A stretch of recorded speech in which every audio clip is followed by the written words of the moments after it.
শ্ৰীমন্ত শংকৰদেৱ কলাক্ষেত্ৰত অসম কন্যা লাভলীনা। অসম সংগীতেৰে আৰম্ভ সম্বৰ্ধনা অনুষ্ঠান।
বন্তি প্ৰজ্বলন কৰে লাভলীনা বৰগোহাঁয়ে।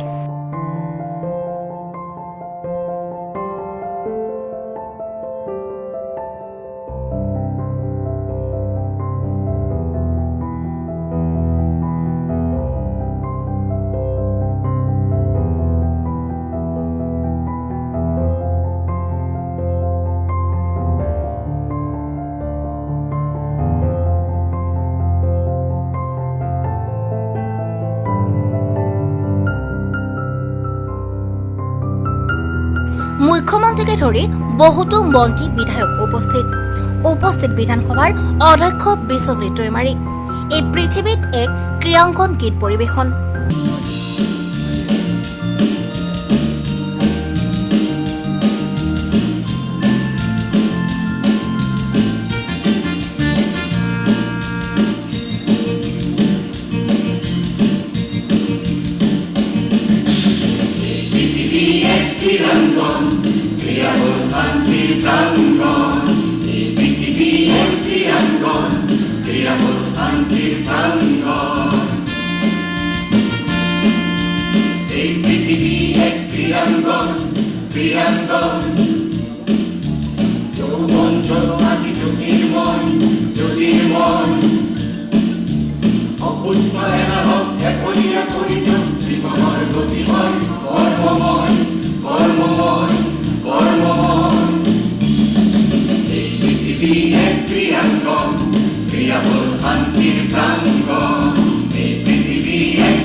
শান্তির প্রাঙ্গণ পৃথিবী এক ক্রিয়াঙ্গন, ক্রিয়াবল শান্তির প্রাঙ্গন।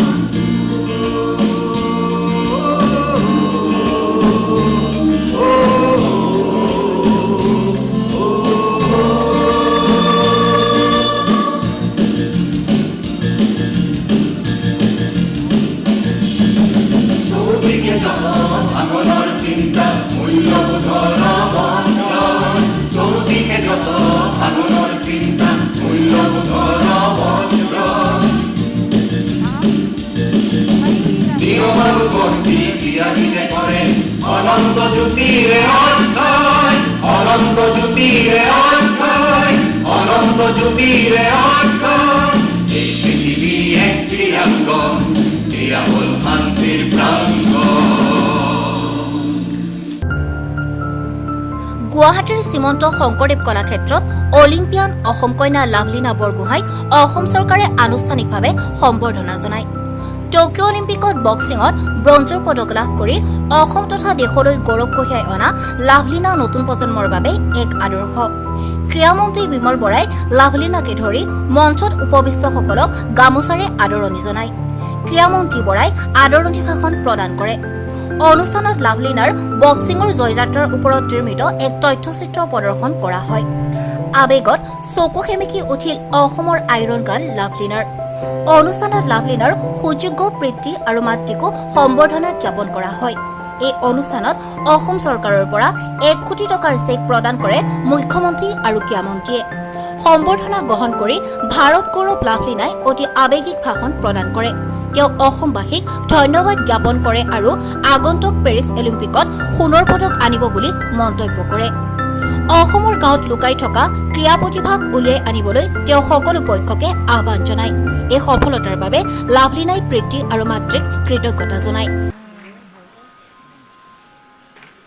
নমস্কাৰ, মাননীয় মুখ্যমন্ত্ৰী ডাঙৰীয়া আৰু মঞ্চৰ বিশিষ্ট ব্যক্তিসকল আৰু উপস্থিত ৰাইজ আৰু মোৰ মৰমৰ বন্ধু বান্ধৱীসকল,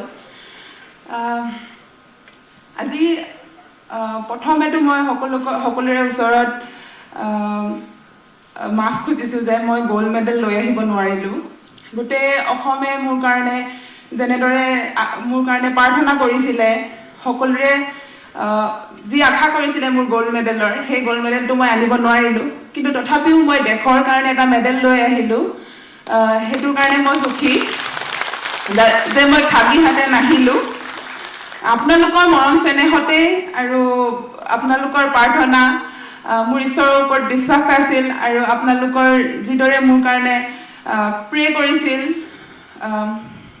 মই বক্সিং ৰিঙত চাগে সেই জোচটো পাইছিলোঁ।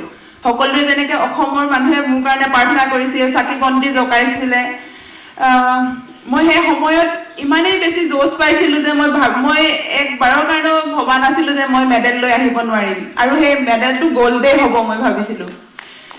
আৰু আজি মই সকলো অসমবাসীকে মোৰ কথা দিছোঁ যে মই 2024 চনৰ পেৰিছ অলিম্পিকত গ'ল্ড মেডেল লৈ আহিম।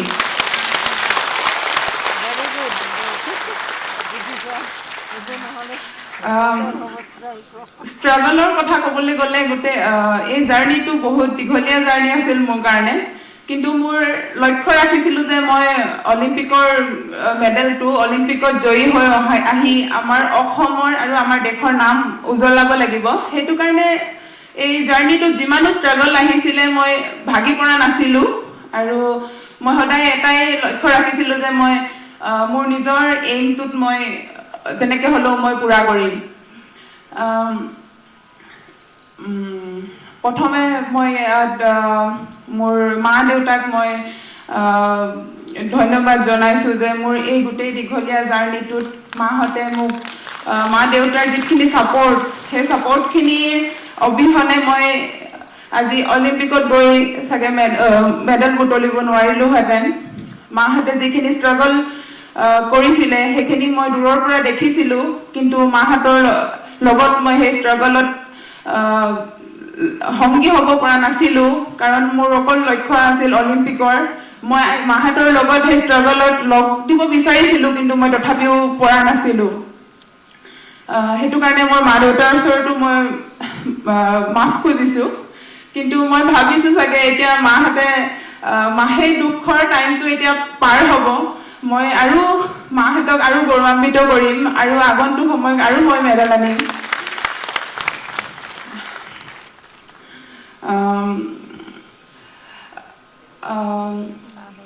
আৰু মই বিচাৰোঁ যে মই আমাৰ অসমৰ পৰা যাতে আৰু নেক্সট অলিম্পিকৰ কাৰণেই হওক বা আগন্তুক যোনবোৰ ডাঙৰ কম্পিটিশ্যনৰ কাৰণেই হওক বহুত প্লেয়াৰ ওলাব।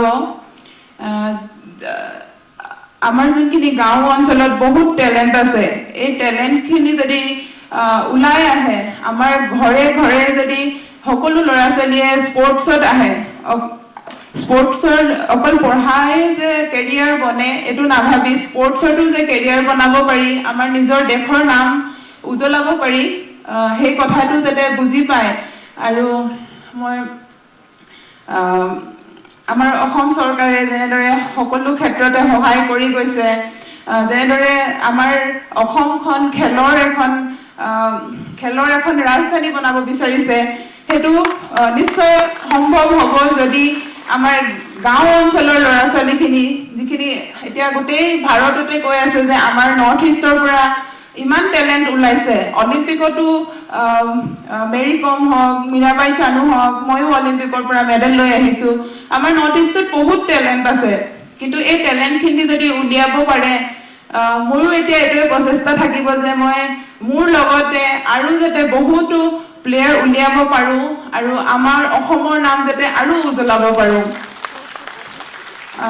তাৰ কাৰণে আমাৰ স্পৰ্টছৰ সকলোৱে যেনেদৰে আমাক সহায় কৰি আছে আৰু চৰকাৰৰ পৰা যেনেদৰে সহায় কৰি আছে, এতিয়া গাঁও অঞ্চলতো যোনবোৰ খেলৰ চেণ্টাৰ বনিছে আৰু আগন্তুক সময়ত আৰু বেছি বনিব আৰু আমাৰ অসমৰ পৰা বহুত প্লেয়াৰ ওলাব। সকলোৱে স্পৰ্টছৰ ক্ষেত্ৰত আহোঁতে এইটো ভয় কৰে যে পাৰিব নে নোৱাৰিব, কিন্তু সেইটো নাভাবি যে আমাৰ দেশৰ কাৰণে কিবা নাম কৰিব, নিজৰ কেৰিয়াৰ বনিব, সেই সকলোখিনি কথা ভাবি মাক দেউতাকেও যাতে ল'ৰা ছোৱালীক খেলৰ কাৰণে আগবঢ়াই দিব লাগে। আৰু সৰুৰ পৰা আমি খেল ধেমালি কৰি ভাল পাওঁ, এই খেল ধেমালিটোকেই যদি নিজৰ কেৰিয়াৰ হিচাপে বনাব লাগে, তেনেহ'লে কিমান বেছি ভালৰ কথা এইটো। আমি মানে সৰুতে যেনেদৰে ফূৰ্তি কৰিছিলোঁ, যেনেদৰে ফূৰ্তিত থাকিছিলোঁ, তেনেদৰে আমি যদি স্পৰ্টছটো কেৰিয়াৰ বনাওঁ, তেনেহ'লে আমি গোটেই জীৱনটোৱে সুখী হৈ থাকিব পাৰিম। তো মই গোটেই অসমৰ সকলো অসমবাসীকে ৰিকুৱেষ্ট কৰিছোঁ যে সকলোৰে ঘৰত সৰু ল'ৰা ছোৱালীকে হওক যে তেওঁলোকক স্পৰ্টছৰ কাৰণে আগবঢ়াই দিয়ে আৰু যাতে তেওঁলোকক খেলা ধূলাত বাধা নিদিয়ে, তেওঁলোকক যাতে আৰু বেছি আগবাঢ়ি যাবৰ কাৰণে সহায় কৰে। আৰু আমাৰ বক্সিঙৰ কথা ক'বলৈ হ'লে, এতিয়া আমাৰ বক্সিঙত বহুতখিনি উন্নতি আহিছে। আমাৰ এছ'চিয়েশ্যনৰ হওক, আমাৰ গভৰ্ণমেণ্টেও সহায় কৰিছে। আমাৰ অসমত বহু ইণ্টাৰনেশ্যনেল বক্সিং চেম্পিয়নশ্বিপ হৈছে। এনেকৈ যদি আৰু আগন্তুক সময়তো যদি বক্সিঙৰ টুৰ্ণামেণ্ট, অকল বক্সিং বুলিয়ে নহয়, প্ৰতিটো ইভেণ্টৰে যদি টুৰ্ণামেণ্ট হৈ থাকে, তেনেহ'লে আমাৰ ল'ৰা ছোৱালীখিনিকো ওলাবৰ কাৰণে বহুত সুবিধা হয়। সেইখিনি আগবঢ়াই গৈয়ে আছে, কিন্তু আৰু বেছি যাতে তাৰ ওপৰত যদি চাই, তেনেহ'লে আৰু বেছি আমাৰ প্লেয়াৰখিনিৰ কাৰণে সুবিধা হ'ব। তাৰপাছত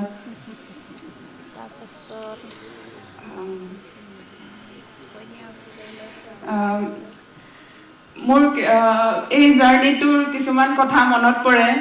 আজি যেনেদৰে মই এয়াৰপৰ্টত আহিলোঁ, গোটেই অসমবাসীয়ে যেনেদৰে মোক ৱেলকাম কৰিবৰ কাৰণে আহিছিল, সকলোৰে যেনেদৰে মোক মৰম চেনেহখিনি মই পাইছিলোঁ, এই সময়খিনিৰ কাৰণে মোৰ যে দীঘলীয়া জাৰ্ণিটো আছিলে, মোৰ এটা সময়ৰ কথা মনত পৰে, যিটো সময়ত মোৰ দেউতাই মোক ট্ৰেইনত লৈ গৈছিল আৰু মোৰ চিট কনফাৰ্ম হোৱা নাছিলে। তেনেদৰে গৈ পিনি মই প্ৰথম বক্সিঙৰ ষ্টাৰ্ট কৰিছিলোঁ, বক্সিঙৰ জাৰ্ণি ষ্টাৰ্ট কৰিছিলোঁ, প্ৰথম বক্সিং শিকিছিলোঁ। সেই দিনাখনিৰ পৰা আজিলৈকে মই এই গোটেই দীঘলীয়া জাৰ্ণিটোত আজিৰ যেনেদৰে মই ইমান বেছি সকলোৰে মৰম পাইছোঁ, এইখিনি পাবৰ কাৰণেই মই সদায় ইমান ষ্ট্ৰাগল কৰিছিলোঁ।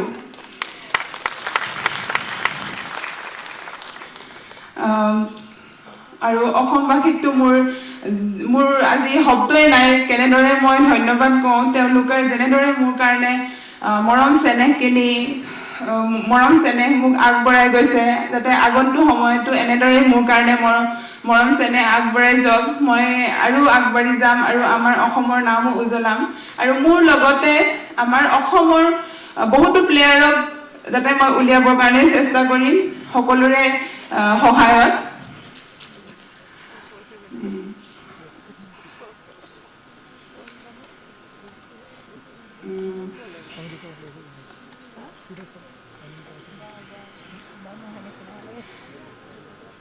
শেষত সকলোকে ধন্যবাদ।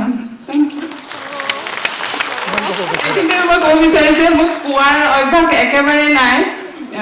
মই একেবাৰে ক'ব নাজানো, কি কৈছোঁ একোৱে গম পোৱা নাই। সকলোকে মই গোটেই অসমবাসী ইমান দিনে মই মোৰ চকুত চকু পানী ওলোৱা নাছিলে। অসমত আহি পোৱাৰ লগে লগে মোৰ চকু পানী আৰম্ভ হ'ব ল'লে। আৰু যি ক'ব বিচাৰোঁ গোটেইখিনি মনতে থাকি গ'ল, একোৱেই ক'ব নোৱাৰিলোঁ। মই মাত্ৰ বক্সিং ৰিঙত দেখাম আৰু। Thank you. Bureau' report, news hours.